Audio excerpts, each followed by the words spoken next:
just quit my safe and secure job. So now it was time to just go all in with bodybuilding, and then I was just going to ascend to the top. Well, I did. I did on stage.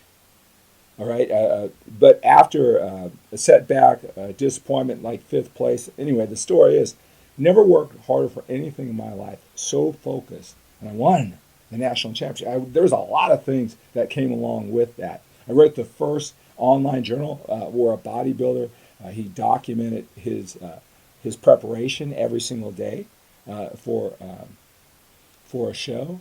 Did that for 13 weeks all over the world. The first bodybuilder ever to do that for the Mr. Universe contest. There's so many great things happening, but my personal life just suffered so much because I was so focused.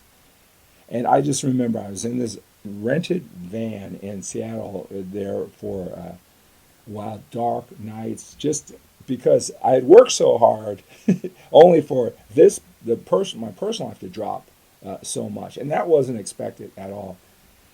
And it's one thing to go through challenging times. It's another thing to go through challenging times after you succeed it and you work so hard. There's something really off in my values and my priorities, because life is going to suck that bad in my mind, right?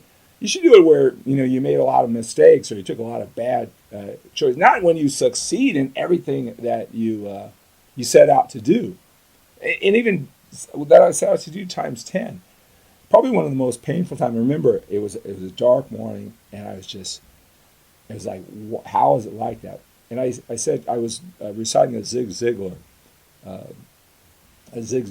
quote: "A big shot is just a little shot who kept on shooting." That's what I just needed at that time. I just was reciting it over and over again because I just couldn't believe that all of this work and all this quote unquote success led me to this place.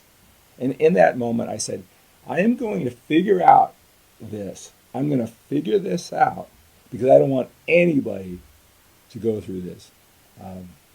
Everything runs in patterns, right? And you can figure out the pattern too. Some are more complex than others. Some you'll get sooner than others. And I know how frustrating it could be when you can't figure out those patterns. You're a smart guy. You see other men around you and they do it. Why can't you? That can be the most frustrating time. I'll tell you, the biggest things that I teach and I preach are those things that, I got to a certain level, and it's just opened my life up. Took me out of angst and pain and confusion and overwhelm, and really closer to the direction that I wanted to go. To really, it's not about goals. It's about feelings and experiences and what you want, and have more control over your life. More imagination, that you can get up every single day and just believe that you can chip away. You could do something, somehow, some way, every single day, and change your situation. And it's